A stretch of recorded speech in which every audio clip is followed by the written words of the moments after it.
pesona yang asri dikelilingi oleh persawahan yang hijau nan indah, berdirilah lingkungan Qur'ani di Pondok Pesantren Modern Baitus Salam. Pondok Pesantren Modern Baitus Salam yang terdiri dari SMP IT, SMA IT, dan KMI dengan sistem Islamic Boarding School.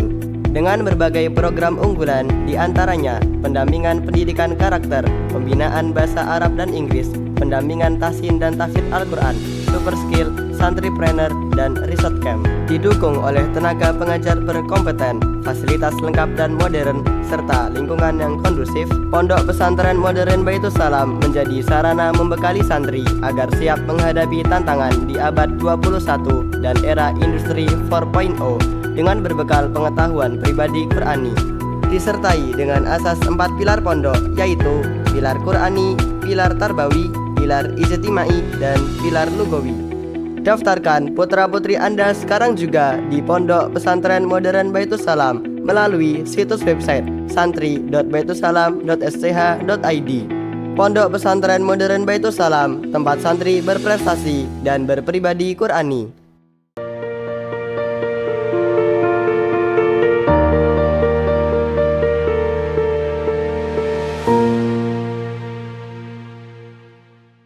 Bismillahirrahmanirrahim. Assalamualaikum warahmatullahi wabarakatuh.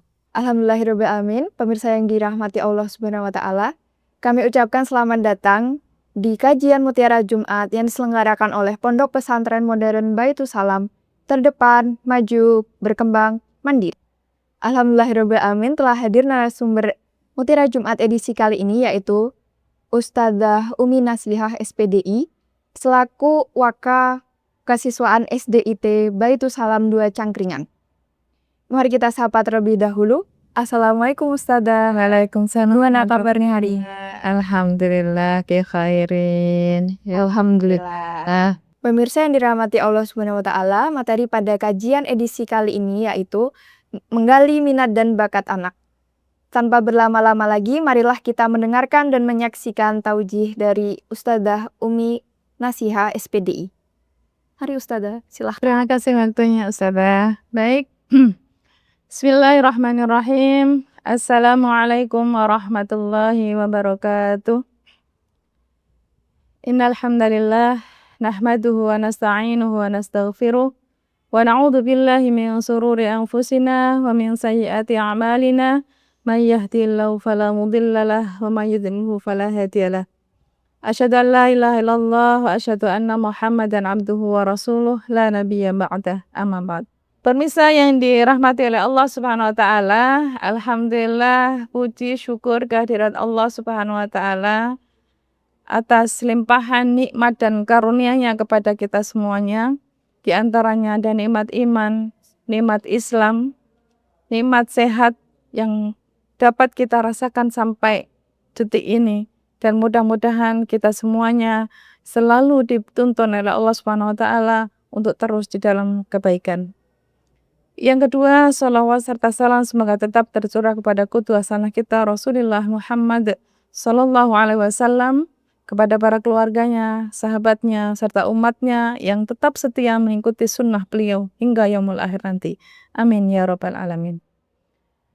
Pemirsa yang dirahmati oleh Allah Subhanahu wa taala, tema kita pada pagi hari ini sesuai yang tadi disampaikan oleh MC, kita akan mengkaji tentang bagaimana kita mengenali minat dan bakat anak. Allah Subhanahu wa taala telah berfirman dalam surat An-Nahl ayat 78 yang berbunyi, A'udzubillahi minasyaitonirrajim, Bismillahirrahmanirrahim. Wallahu akhrajakum min butuni ummahatikum la ta'lamuna syai'a wa ja'ala lakumus sam'a wal absara wal af'idah la'allakum tashkurun. Dari ayat ini Allah menjelaskan kepada kita bahwasanya Allah telah mengeluarkan kita semuanya, anak-anak kita, mengeluarkan kita dari perut orang tua kita. La ta'lamuna syai'a, dalam keadaan tidak mengetahui apapun. Tapi apa yang selanjutnya Allah memberikan kita modal, yaitu wa ja'ala lakumus sam'a, dan Allah memberikan kita as-sam'a yaitu pendengaran, wal basar yaitu penglihatan, wal af'idah itu artinya hati. Supaya apa? La'allakum tashkurun, supaya kalian bersyukur. Ya.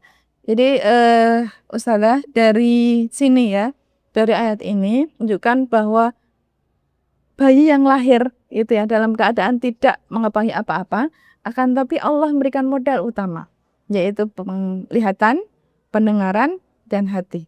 Nah, ketiga modal inilah yang nanti yang digunakan oleh orang tua untuk kita kembangkan dari penglihatannya atau pendengarannya dan hatinya. Gitu ya. Dari tiga modal inilah ya, ada penglihatan, pendengaran, dan hati yang bisa dikembangkan oleh orang tua untuk terus menggali minat dan bakat anak. Oke, sebelum kita lanjutkan, kita pahami dulu apa itu minat, apa itu bakat. Ternyata kita seringnya menyebutkan minat dan bakat itu dianggap itu sesuatu yang sama ya Ustazah ya. Padahal sebenarnya bahwa minat dan bakat itu sesuatu yang berbeda. Menurut KBBI ya, namanya minat. Minat adalah kecenderungan seseorang untuk memilih dan menikmati aktivitas tertentu. Jadi kita cenderungnya apa? Itu bisa lebih ke dinamakan dengan minat. Nah, tapi yang dimaksud dengan bakat, bakat adalah kemampuan atau kecerdasan yang dimiliki seseorang sejak lahir yang dapat dikembangkan menjadi kemampuan yang lebih tinggi. Jadi kalau bakat itu lebih sebenarnya dia udah bakat nih dari kecil ya, seperti itu ya. Kalau minat itu bisa dilihat cenderungnya apa. Nah, seperti itu. Itu akhirnya muncullah ada kata minat dan bakat. Ya, akan tapi yang perlu kita ketahui bahwa sebenarnya semuanya anak itu terlahir dalam keadaan sempurna. Semuanya mempunyai keistimewaan masing-masing. Tidak ada istilah anak itu bodoh, tidak ada anak yang tertinggal gitu ya. Semuanya mempunyai keistimewaan masing-masing. Ya, bahkan ya kalau kita lihat ya di sekitar kita bahwa justru anak-anak yang mungkin secara kasat mata itu ada kekurangan, misalnya kekurangan fisik atau mental gitu ya, tapi justru dia mempunyai kelebihan yang tidak dimiliki oleh orang lain. Nah, dalam ilmu kecerdasan muncullah yang namanya ada model kecerdasan ya. Ada musikal, linguistik, matematis, personal, intrapersonal, dan lain sebagainya. Itu karena apa? Karena semua anak itu istimewa dengan bakat dan minatnya masing-masing. Kita nggak bisa mengglobalkan bahwa anak itu harus bisa semuanya. Tapi semua anak punya potensi, punya minat bakatnya masing-masing. Baik Ustazah, tadi sudah disampaikan sedikit prolog terkait minat dan bakat dari anak ya. Tadi disampaikan bahwa setiap anak memiliki keistimewaannya masing-masing, memiliki minat dan bakatnya masing-masing.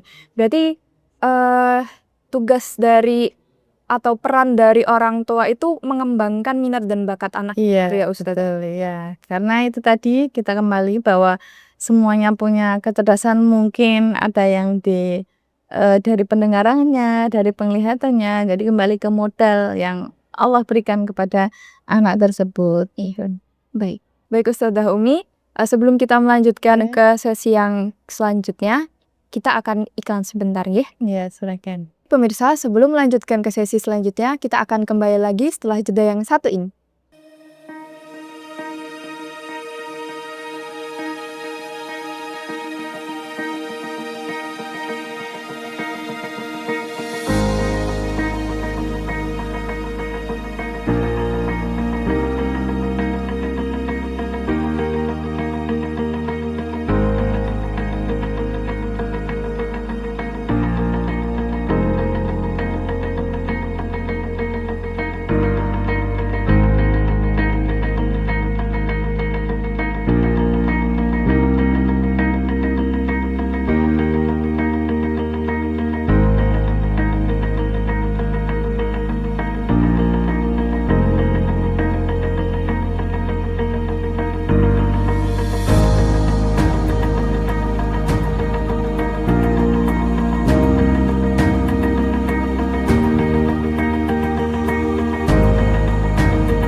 Kembali lagi bersama kami di kajian Mutiara Jumat edisi kali ini. Terima kasih kepada pemirsa yang masih bersama kami. Kemudian Ustazah, ini ada satu pertanyaan dari pemirsa di rumah. Ya, Tanya ya Ustazah. boleh ya. Ini pertanyaannya yaitu langkah-langkah apa yang harus dilakukan orang tua untuk mengenali minat dan bakat anak. Iya. Baik, terima kasih ya atas pertanyaannya. Sekarang kita kaji langkah-langkah apa yang bisa dilakukan oleh orang tua untuk lebih menggali lagi minat dan bakat anaknya, gitu ya. Yang pertama yang bisa dilakukan adalah mengamati perilaku anak. Jadi kita intens bersama anak dengan penuh kasih sayang, dengan mengamati kecenderungan-kecenderungan yang biasa dilakukan di rumah itu seperti apa. Misalkan ini anak kok sukanya menggambar gitu ya, dari kecil sudah kelihatan bakatnya untuk menggambar. Oh, kita pengamati aja, diamati. Ini anak kalau untuk membaca kurang suka misalnya.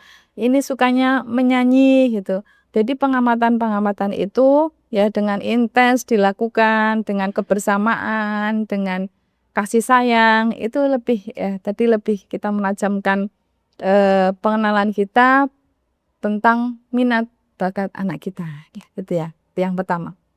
Kemudian yang kedua, kita bisa juga melakukan dengan mengajukan pertanyaan. Kita sering bertanya kepada anak, terutama anak-anak yang mungkin usia mungkin TK, SD itu ya, bisa sudah mulai ditanyakan, kamu sukanya apa? Kamu lebih suka menyanyi, menghafal, atau lebih suka menggambar gitu ya. Dari pertanyaan-pertanyaan itu, nanti kita bisa sinkronkan nih dengan yang tahap yang pertama, langkah pertama tadi kan kita mengamati, juga yang kedua kita bertanya. Ya. Karena anak yang mungkin usia-usia SD itu sudah bisa mengungkapkan apa sih yang sebenarnya yang dia inginkan itu. Kalau dari situ juga ya, kalau kita sudah tahu minat dan bakatnya anak, misalnya dia lebih senang nih di hafalan itu, dia menghafal. Kita bisa menempatkan anak atau menjalurkan ke ekstrakurikuler yang tepat. Ya, misalkan berarti dia ikut ekstra tahfidz gitu. Kalau dia sukanya mewarnai, berarti dia pas nih ditaruh di ekstra kurikuler mewarnai seperti itu. Karena apa? Tadi kita sudah mengamati, kita juga sudah menanyakan secara langsung, gitu ya. Kemudian yang ketiga, kita juga perlu nih melihat reaksi anak gitu ya. Jadi kita boleh mencoba hal lain. Misalnya dicoba dengan sesuatu. Tadi misalnya kita melihat dia kesehariannya di rumah itu sukanya nyoret-nyoret, suka menggambar nih salah ya. Terus kita coba dikasih yang lain. Misalnya suruh membaca atau apa ya. Kok reaksinya itu berbeda gitu. Dia berontak, nggak suka, atau dia protes gitu ya. Berarti dari sini kita bisa langkah yang ketiga tadi, dengan reaksi anak kok kurang suka, ekspresinya kurang suka, berarti dia tidak tepat ya, tidak tepat di minat ini, di bakat ini, seperti itu. Kemudian langkah yang keempat yang bisa kita lakukan adalah mengembangkan kreativitasnya. Setelah kita tahu nih anak ini bakatnya di menyanyi, kita kembangkan terus, kita fasilitasi apa yang bisa melejitkan minat dan bakat anak tersebut. Jangan kita jadi orang tua, misalnya kita biarkan, oh ya kamu suka menyanyi ya cuma seperti itu saja. Tapi peran kita sebagai orang tua itu untuk mengembangkan kreativitas anak di minat yang ditekuni tadi. Ya, dari vokal atau renang misalnya contohnya ya kita berikan fasilitas les, renang dan lain sebagainya gitu ya. Kita sebagai orang tua dalam rangka menggali, melejitkan potensi anak-anak yang mungkin dalam artian yang bakat-bakatnya itu, tidak lupa kita juga harus mengajarkan nilai-nilai Islami kepada anak-anak kita. Yang pertama yang tidak boleh kita lupakan adalah pentingnya akidah. Sejak kecil ya, minat bakat kita tumbuhkan dengan pertama kita ajarkan tentang siapa Rob kita, siapa Tuhan kita. Pentingnya nilai-nilai ibadah, pentingnya berbuat baik, adab, akhlak ya, itu yang tidak boleh dilupakan. Bagaimana menghormati orang lain, bagaimana pentingnya rasa syukur, dan yang pasti adalah bagaimana pentingnya kerja keras. Karena dalam mengembangkan minat bakatnya anak agar bisa optimal itu perlu namanya kerja keras. Tanpa kerja keras itu maka minat dan bakat akan stagnan di situ saja. Tidak akan tumbuh, tidak akan berkembang. Ya, itu saja mungkin yang bisa saya sampaikan. Bagaimana kita ya orang tua, bismillah, mudah-mudahan kita semuanya diberikan kemudahan oleh Allah dalam mendidik, mentarbiyah, membimbing putra-putri kita menemukan minat bakatnya sesuai dengan anaknya masing-masing. Begitu. Masya Allah Ustazah Umi, terima kasih. Materinya sangat luar biasa bagi kami dan juga orang tua yang di rumah yang mungkin sedang menyimak video ini. Jika boleh saya simpulkan dari pertanyaan yang disampaikan dari Permisa tadi, mengenai minat dan bakat anak, yang pertama yaitu mengamati aktivitas anak di rumah. Yang kedua, mengajukan pertanyaan atas apa yang disukai anak. Yang ketiga, melihat reaksi anak bagaimana, apakah suka, apakah tidak suka. Kemudian yang keempat, mengembangkan kreativitas dan juga memfasilitasi. Poin yang tidak kalah penting tentunya harus menyisipkan nilai-nilai Islami ya Ustazah, khususnya akidah, agar anak-anak mengenal siapa Robnya. Pemirsa yang dirahmati Allah Subhanahu wa Ta'ala, tidak terasa kita telah sampai di penghujung acara. Terima kasih kepada Ustazah Umi yang telah menyempatkan hadir untuk mengisi Mutiara Jumat edisi hari ini. Tentunya kita akan kembali lagi di Mutiara Jumat selanjutnya dengan narasumber yang tidak kalah kerennya, yang diselenggarakan oleh Pondok Pesantren Modern Baitus Salam. Terdepan, maju, berkembang, dan mandiri. Sekian dari saya. Wassalamualaikum warahmatullahi wabarakatuh. Waalaikumsalam.